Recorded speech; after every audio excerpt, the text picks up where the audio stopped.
It's me Neethi's വ്ലോഗിന്റെ പുതിയൊരു റെസിപ്പിയിലേക്ക് എല്ലാവർക്കും സ്വാഗതം.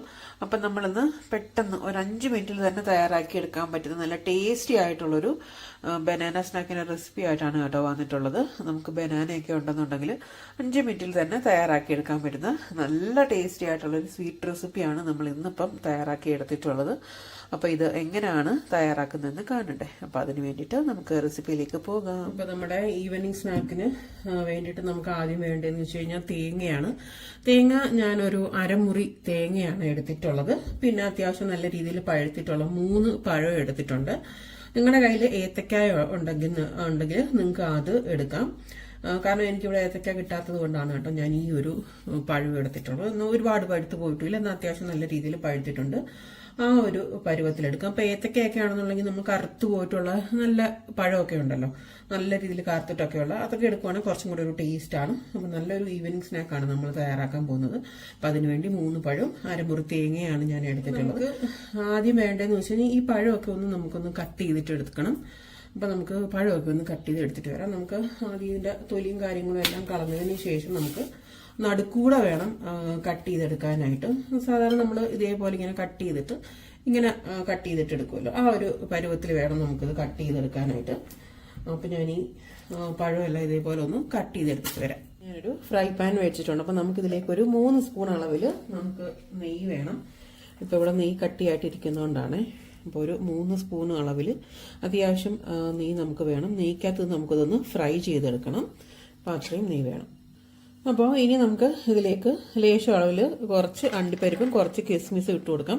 അണ്ടിപ്പരിപ്പ് ഒന്ന് ക്രഷ് ചെയ്തിട്ടാണ് കേട്ടോ ഇട്ട് കൊടുത്തിട്ടുള്ളത്. കൈ വെച്ചിട്ട് ഒന്ന് പൊട്ടിച്ചിട്ട് കൊടുത്താൽ മതി. അപ്പം ഇനി ആ ഒരു നെയ്യിൽ നമുക്ക് ഇതൊന്ന് ഫ്രൈ ചെയ്യാം. നമ്മുടെ അണ്ടിപ്പരിപ്പും നെയ്യൊക്കെ ഫ്രൈ ആയിട്ട് വന്നിട്ടുണ്ട്. അപ്പം നമ്മളത് എടുത്ത് മാറ്റിയൊന്നും വേണ്ട, അതിലേക്ക് തന്നെ നമ്മൾ പഴം ആഡ് ചെയ്ത് കൊടുക്കുവാണ്. ഇനി ആ പഴം കൂടെ നമുക്ക് നന്നായിട്ട് ആ ഒരു നെയ്യിൽ നന്നായിട്ട് തന്നെ വഴണ്ട് കിട്ടണം. അതായത് ഉടയുന്ന ഒരു പരുവത്തിൽ തന്നെ വഴണ്ട് കിട്ടണം. ഏത്തക്ക നല്ല രീതിയിൽ പഴുത്തയാണെന്നുണ്ടെങ്കിൽ നന്നായിട്ട് നമുക്ക് ഉടച്ചെടുക്കാൻ പറ്റും കേട്ടോ. ഇതിപ്പോൾ സാധാരണ പഴമായതുകൊണ്ട് തന്നെ നമുക്ക് ഇതിനകത്ത് കിടന്ന് നമ്മൾ അങ്ങോട്ടും ഇങ്ങോട്ടും ഒക്കെ ഇട്ട് സോട്ട് ചെയ്യുമ്പോൾ തന്നെ നന്നായിട്ടത് വഴണ്ട് കിട്ടിക്കോളും. അപ്പം നിങ്ങളുടെ കയ്യിൽ സാധാരണ പഴമാണെന്നുണ്ടെങ്കിൽ സാധാരണ പഴം എടുത്താൽ മതി. ഇപ്പം ഞാൻ സാധാരണ പഴമാണല്ലോ എടുത്തിട്ടുള്ളത്. ഏത്തക്കയാകുമ്പോൾ കുറച്ചും കൂടി ഒരു ടേസ്റ്റ് കാണുമെന്ന് വെച്ചിട്ടാണ് ഞാൻ ഏത്തക്ക എടുക്കാനായിട്ട് നിങ്ങളോട് പറഞ്ഞത്. അപ്പോൾ നമ്മളിത് ഇട്ട് കൊടുത്തപ്പോൾ തന്നെ അത്യാവശ്യം രീതിയിൽ നന്നായിട്ട് തന്നെ ഇത് അലുത്ത് വരുന്നുണ്ട്. അപ്പം നമുക്കിത് കുറച്ച് നേരം ഒരു 5 മിനിറ്റൊക്കെ നമ്മളിട്ട് വാട്ടിയെടുക്കുന്ന സമയത്ത് തന്നെ നന്നായിട്ട് വാഴണ്ട് വരും. അപ്പം നമുക്കിത് ഒന്ന് വാട്ടിയെടുത്തിട്ട് വരാം. അപ്പം നമ്മുടെ പഴമൊക്കെ നന്നായിട്ട് അലുത്ത് കിട്ടിയിട്ടുണ്ട്. അപ്പം നമ്മൾ എടുത്ത് വെച്ചിട്ടുള്ള അരമുറി തേങ്ങ നമുക്കിനി ഇതിലേക്ക് ഇട്ട് കൊടുക്കാം. ഇനി ആ തേങ്ങയും പഴവും കൂടെ നമുക്ക് നെയ്യിലിട്ട് ചെറിയ രീതിയിലൊന്ന് ഫ്രൈ ചെയ്തെടുക്കാം. നമുക്കത് എണ്ണയിലിട്ട് അതും കൂടെ രണ്ടും കൂടെ ഒന്ന് മിക്സ് ചെയ്തെടുക്കാം. നെയ്യിൽ കിടന്നിട്ട് തേങ്ങയും കൂടെ ഒന്ന് ഇതായി കിട്ടണം കേട്ടോ. ആ നെയ്യുടെ ടേസ്റ്റൊക്കെ ആ തേങ്ങയിലൊക്കെ ഒന്ന് പിടിക്കുന്ന പരുവത്തിൽ നമുക്ക് ഇതുപോലെ ഒന്ന് ആ പഴവുമായിട്ടൊക്കെ ഒന്ന് ആ തേങ്ങയൊന്ന് യോജിപ്പിച്ച് കൊടുക്കാം. അപ്പം അതൊന്ന് മിക്സ് ആയിട്ടുണ്ട്. ഞാൻ ഇനിയിപ്പോൾ 125 ml കപ്പിൽ പൗഡർ ശർക്കര ഒരു 1/2 കപ്പ് എടുത്തിട്ടുണ്ട്. അത് ഫുള്ള് 125 ml എടുത്തിട്ടില്ല. 25 ml കപ്പിൽ 1/2 കപ്പ് ശർക്കരയാണ് ആഡ് ചെയ്ത് കൊടുക്കുന്നത്. ശർക്കരയ്ക്ക് പകരം തേങ്ങ ആഡ് ചെയ്യാമെങ്കിൽ തേങ്ങ ആഡ് ചെയ്യാം. നിങ്ങൾക്ക് ശർക്കരയ്ക്ക് പകരം പഞ്ചസാര ആഡ് ചെയ്യുന്നുണ്ടെങ്കിൽ പഞ്ചസാര ആഡ് ചെയ്ത് കൊടുക്കാം. ഇനിയിപ്പോൾ നമ്മൾ ശർക്കര പാനിയൊന്നും ആക്കേണ്ട കാര്യമില്ല. നിങ്ങളുടെ കയ്യിൽ മറ്റേ ഗ്രേറ്റ് ചെയ്തിട്ടുള്ള ശർക്കരയാണോ ഉള്ളതെന്നുണ്ടെങ്കിൽ അത് ഗ്രേറ്റ് ചെയ്തിട്ട് ഇതിലേക്ക് അങ്ങനെ ആഡ് ചെയ്ത് കൊടുത്താലും മതി. നമ്മൾ കറക്റ്റ് പരുവത്തിലുള്ള നെയ്യാണ് ആഡ് ചെയ്ത് കൊടുത്തിട്ടുള്ളത്. അപ്പോൾ നമുക്ക് നന്നായിട്ട് എല്ലായിടവും ഒന്ന് ശർക്കരയൊക്കെ പിടിക്കത്തക്കോണം നല്ല രീതിയിൽ നമുക്കൊന്ന് മിക്സ് ചെയ്തിട്ട് എടുക്കാം ആദ്യം. അപ്പോൾ ഇതെല്ലാം നന്നായിട്ട് യോജിച്ചിട്ടുണ്ട്. അപ്പോൾ നമുക്ക് ഈ ഒരു സമയത്ത് ഗ്യാസ് സ്വിച്ച് ഓഫ് ചെയ്ത് കൊടുത്തിട്ട് നമുക്ക് ഈ ഒരു ഇത് വേറൊരു പാത്രത്തിലേക്ക് ഒന്ന് മാറ്റി കൊടുക്കാം.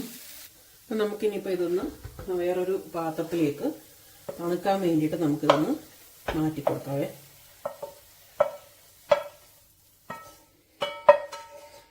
ഇതിൽ സ്പൂണിൽ കുറച്ച് വറ്റിയിട്ടുള്ളതും കൂടെ നമുക്കിതിലേക്ക് മാറ്റി കൊടുക്കാം. അപ്പം ഇനിയിപ്പോൾ ഇത് നന്നായിട്ട് ഇതൊന്ന് തണുത്ത് കിട്ടട്ടെ. ഇനിയിപ്പോൾ നമുക്കൊരു 3 ബ്രെഡ് വേണം. അപ്പം ബ്രെഡ് നമ്മൾ ഇതുപോലെ ടോസ്റ്റ് ചെയ്ത് എടുക്കണം കേട്ടോ. അപ്പം ഞാനിപ്പം എയർ ഫ്രയറിൽ വെച്ചിട്ടാണ് കേട്ടോ ടോസ്റ്റ് ചെയ്തെടുത്തിട്ടുള്ളത്. 3 ബ്രെഡ് ഞാൻ ടോസ്റ്റ് ചെയ്തെടുത്തിട്ടുണ്ട്. നിങ്ങൾക്ക് ഫ്രൈ പാനിൽ ടോസ്റ്റ് ചെയ്തിട്ടെടുക്കാം. നല്ല ഇതേപോലെ ഇത് കണ്ടോ, നല്ല ഡ്രൈ ആയിട്ട് ഇരിക്കണം. എന്നാൽ മാത്രമേ നമുക്കത് മിക്സിയിൽ അടിക്കുന്ന സമയത്ത് നന്നായിട്ട് പൗഡറായിട്ട് കിട്ടത്തുള്ളൂ. അപ്പോഴത്തെ ഞാൻ ബ്രെഡ് ക്രംസ് പൊടിച്ചെടുത്തിട്ടുണ്ട്. നമ്മൾ ഒന്നെങ്കിൽ ഫ്രൈ പാനിലൊക്കെ ഇട്ട് നന്നായിട്ട് ഡ്രൈ ആക്കിയതിന് ശേഷം മിക്സിയുടെ ജാറിലിട്ട് പൊടിച്ചെടുത്താൽ മതി. ഇപ്പം നമ്മുടെ പഴം മിശ്രിതം ഞാൻ ഇതേപോലെ ചെറിയൊരു ബോളാക്കി എടുത്തിട്ടുണ്ട്. അത് നമുക്ക് ഈ ഒരു ബ്രെഡ് ക്രംസിലൊന്ന് മുക്കിയെടുത്ത് നമുക്ക് ഈ ഒരു പ്ലേറ്റിലേക്ക് മാറ്റാം. ഈ ഒരു പരുവത്തിൽ തന്നെ, അതായത് ഈ ഒരു പഴത്തിന്റെ ഈ ഒരു മിശ്രിതത്തിൽ തന്നെ കഴിക്കാനായിട്ട് നല്ലൊരു ടേസ്റ്റ് ആണ് കേട്ടോ. പക്ഷെ നമ്മൾ ബ്രെഡ് ക്രംസിലൊക്കെ മുക്കിയിട്ട് നമുക്കിനി ഒരു കാര്യം കൂടെ ചെയ്യാനുണ്ട്, അതും കൂടെ ചെയ്യാം. അപ്പം ഇതേപോലെ നമുക്ക് ബോളിന്റെ ഈ ഒരു ഷേപ്പിൽ നമുക്ക് ഇതുപോലെ ആക്കി, നിങ്ങൾക്ക് ഏത് ഷേപ്പിലാണോ ചെയ്യാൻ താല്പര്യം എന്ന് വെച്ച് കഴിഞ്ഞാൽ ആ ഒരു ഷേപ്പിൽ നമുക്ക് ഇതുപോലെ മുക്കിയെടുക്കാൻ പറ്റും ബ്രെഡ് ക്രംസിനകത്ത്. അപ്പം ഞാനിപ്പോൾ ഒരു സർക്കിൾ ഷേപ്പിലാണ് ചെയ്യുന്നത്. അപ്പം ഇതേപോലെ ഞാൻ എല്ലാം ഇതുപോലെ മുക്കിയെടുത്തിട്ട് ഈ ഒരു ബ്രെഡ് ക്രംസിനകത്ത് ഇങ്ങനെ കോട്ട് ചെയ്തെടുത്ത് വെച്ചിട്ട് വരാം. മുട്ടയിലോ അങ്ങനെ ഒന്നും നമ്മൾ മുക്കേണ്ട കാര്യമൊന്നുമില്ല. കാരണം നമ്മൾ ഇതിനകത്ത് നെയ്ക്കകത്തും വാട്ടിയത് കൊണ്ട് തന്നെ, അതുപോലെ പഴത്തിനുമൊക്കെ ചെറിയൊരു സ്റ്റിക്കി ആയിട്ടുള്ള ഒരു കൺസിസ്റ്റൻസി ആണല്ലോ. അപ്പൊ അതുകൊണ്ട് തന്നെ നമ്മൾ പിന്നെ ഇതുപോലെ മുട്ടയ്ക്കകത്തോ മുട്ടയുടെ വെള്ളയിലോ ഒന്നും മുക്കേണ്ട കാര്യമില്ല. ഇങ്ങനെ ഡയറക്റ്റ് ഇതിൽ നമുക്ക് കോട്ട് ചെയ്തിട്ട് എടുക്കാം. അപ്പൊ ഞാനിപ്പോൾ ഒരു 4 എണ്ണം ചെയ്തെടുത്തിട്ടുണ്ട്. അപ്പൊ ബാക്കിയും കൂടെ ഇതുപോലെ ഞാൻ ബ്രെഡ് ക്രംസിലെല്ലാം മുക്കിയെടുത്തിട്ട് വരാം. എന്നിട്ട് എന്താണ് ചെയ്യേണ്ടതെന്ന് അപ്പം നമുക്ക് നോക്കാം. അതെ, നമ്മൾ ഇത് ഫുള്ളും കോട്ട് ചെയ്ത് എടുത്തിട്ടുണ്ട്. അപ്പം നമുക്കിനി ഇതൊന്ന് ഫ്രൈ ചെയ്യണം. നമ്മൾ ഓയിലല്ല കേട്ടോ ഫ്രൈ ചെയ്യുന്നത്. അപ്പം എന്തിനകത്താണ് ഫ്രൈ ചെയ്യുന്നതെന്ന് നമുക്ക് നോക്കാം. നമ്മൾ നേരത്തെ പഴമൊക്കെ വാട്ടിയെടുത്ത അതേ ഫ്രൈ പാനാണ് കേട്ടോ. അതിലേക്ക് നമുക്ക് വീണ്ടും ലേശം നെയ്യ് ആഡ് ചെയ്ത് കൊടുക്കാം. അപ്പം നമ്മൾ നെയ്യിലാണ് കേട്ടോ ഫ്രൈ ചെയ്തെടുക്കുന്നത്. ഒരുപാട് നെയ്യുടെ ആവശ്യമില്ല, അത്യാവശ്യം കുറച്ച് നെയ്യ് മതി. ഇത് നമ്മുടെ നെയ്യൊക്കെ മെൽറ്റായിട്ട് വന്നിട്ടുണ്ട്. അപ്പം നമുക്കിനിയിപ്പം അത് ലേശം 2-3 വെച്ചിട്ട് നമുക്ക് ആ ഒരു നെയ്യിൽ ചെറുതായിട്ടൊന്ന് ഫ്രൈ ചെയ്തെടുക്കണം. അപ്പം ഞാൻ ആ നെയ്യുടെ ആ ഒരു ഭാഗത്ത് മാത്രമേ ഇത് വെക്കുന്നുള്ളൂ. അപ്പം ഒരു 4 എണ്ണം വെച്ചിട്ടുണ്ട്. അപ്പം നമുക്ക് ചെറുതായിട്ട് ഫ്രൈ ചെയ്തെടുക്കാം. മൂത്ത് പോകുകയൊന്നും വേണ്ട, ചെറുതായിട്ടൊന്ന് നെയ്യിലൊന്ന് ഫ്രൈ ചെയ്തെടുത്താൽ മാത്രം മതി കേട്ടോ. ചെറുതായിട്ട് ഇങ്ങനെ ചൂടായി വരുന്ന സമയത്ത് തന്നെ നമുക്കതൊന്ന് തിരിച്ചിട്ട് കൊടുക്കാം. ഈ ഒരു രീതിയിലായാൽ മതി കേട്ടോ. ഒരുപാട് ഗോൾഡൻ കളറൊന്നും ആവണ്ട.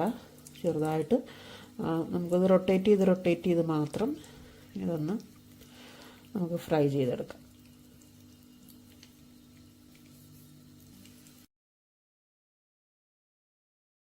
കോരിയെടുക്കാം.